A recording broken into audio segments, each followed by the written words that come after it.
What you're seeing here is what I would call my dream 125-gallon Brackish Aquarium with archer fish and Colombian sharks, multiple types of monos, scats, datnoids, puffers, some mollies, two types of gobies, and they were all juvenile, but this is a tank I'd wanted for a long time, and it felt like I really had it set up well and thriving.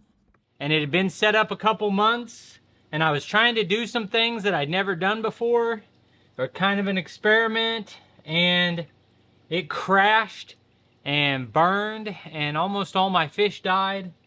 And tonight, I want to tell you the story of what happened, why I think it happened.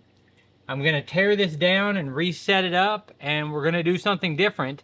And I want your advice on what I should do with this 125-gallon. If the video title is like all my fish died, I don't mean literally all my fish. I mean all the fish in this 125-gallon died.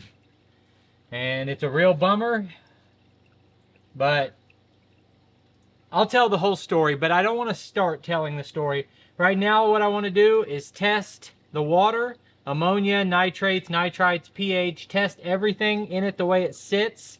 Then I'm going to drain most of the water out because this was brackish. And even though I love brackish fish, I have a very real reason that I've decided not to continue with the brackish tank right now.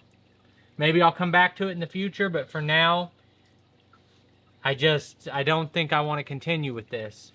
So I'll tear it down, drain it, test the water, be back with the results and the story. So I thought I knew what happened to my fish. Now I have no idea. Because I had two fish in here that I couldn't get to eat. They're selective fish. One was a violet goby.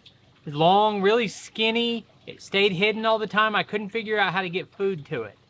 And I was trying to figure out what I was going to do about it. And then I had a datnoid that was small and he wouldn't eat. And I had to leave for a few days. I was gone for 2 or 3 days. Now I power feed these fish because I'm trying to grow them out. I was feeding them a lot. And I thought, you know, I probably am due for a water change. I'll do it when I get back. But they will not have a problem with not eating while I'm gone. Fish are not going to starve in 2 days if they're fat and happy. And all my other fish were fat and happy and power fed. But I had two fish that hadn't really been eating that I could see. I left for a couple days, I came back, and almost every fish in this tank was dead.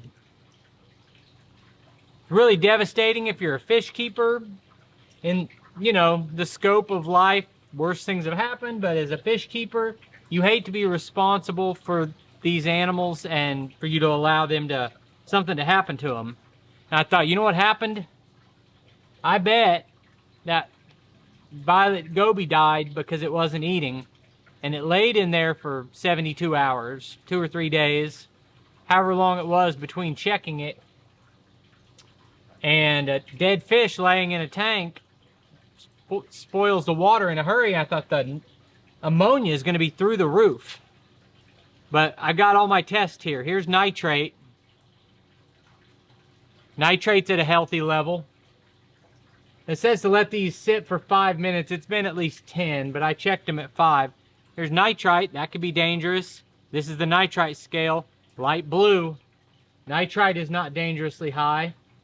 Then we have ammonia. Very low levels of ammonia. That's definitely more towards the yellow than the green, but there was a little bit, just a little bit of ammonia. But not so much that it would have killed everything in here at once. And when you see that there was a little bit of ammonia in the tank, keep in mind that that ammonia probably came from the fish that laid in there dead before I found them. Like, having ammonia in an aquarium can kill fish, but this is a little bit, and it killed not just some fish, but everything except for these mollies and one little goby. And then this is the surprising one, and this is the pH. pH is the last column here. It's about at this mark here, which is going to be 6.5. So if none of my water parameters are off, what would make all those fish die? Is it possible that I had like grease on my hands or something and put my hands in the water? And there was like because I work, it's my other YouTube channel is about farming. I run tractors, and I could have had some kind of oil or something on my hands and not washed my hands and stuck in here. But I've never had an aquarium full of fish die off like this. Now, the reason I'm not going back brackish with it is because I have a certain style of fish keeping I like. And I love brackish fish, but it doesn't jive with the rest of what I like to do. Before I go into that, let me tell you the other things that were weird about this. The day before I left, I saw some of this brown algae, and you might think, well, I've never seen brown algae. Well, I haven't either, but I was told by the local fish store that there's only one type of algae that grows in brackish water, and it's a brown algae. He said, you will never get green algae in your brackish tank, but you might get brown algae. Thought maybe I'm leaving my lights on too long. Little brown algae, that doesn't sound like a problem. I'd seen that brown algae, and then one of my plants, an anubias, had melted. And that anubias, I thought that's adding ammonia to the aquarium too. That could be part of why the fish died off. And I thought those were signs that maybe I needed a water change. I aerate this. There wasn't an oxygen deficiency. It wasn't pH, wasn't nitrates, wasn't ammonia, wasn't nitrites. But I saw that algae show up and then that plant die off right before. And that's my problem here, is I have a specific way I like keeping fish. And that is tons and tons and tons of plants. Just filled with plants. And it keeps the water clean. And you have minimal maintenance and water changes to do.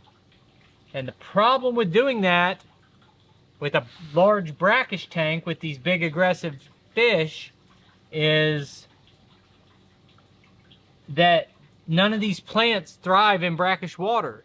So I was trying to keep plants in a brackish aquarium, and you're fighting against nature. These plants aren't designed to live there, and that's why this failed.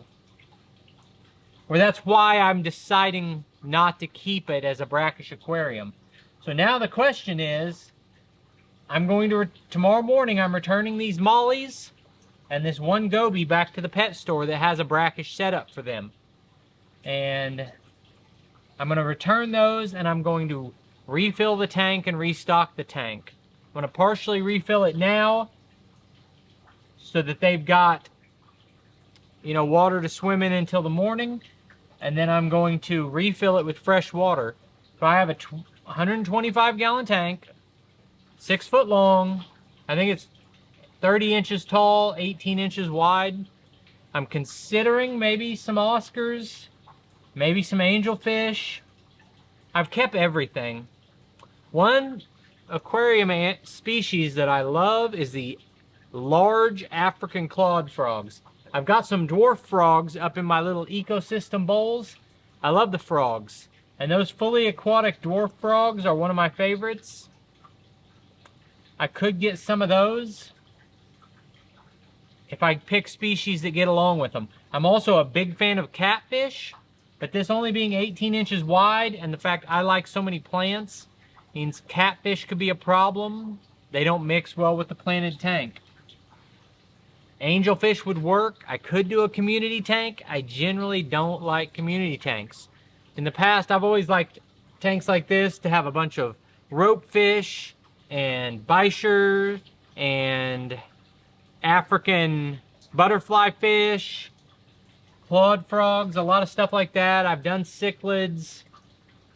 I could do like clown loaches and tiger barbs and stuff like that, but just undecided. Tomorrow I'm going to go over to the local pet store and kind of talk to them, get some recommendations, and I'll have a video restocking this, but it really was heartbreaking to lose. This was a beautiful tank, and I was sitting out here every night enjoying this for 30 minutes every night, just watching them in addition to my normal feeding. And to see that I lost all these fish was pretty heartbreaking. So put it in the comments what you would stock in this 125. What are your recommendations? And I do not mind paying extra for special fish, unique fish, interesting fish that will be good for videos, as long as they're going to be healthy and compatible in this tank with heavy planting. So anyway, I appreciate you taking time to watch the video. I'll put links on the screen to a couple more of our videos, and I'll see you next time.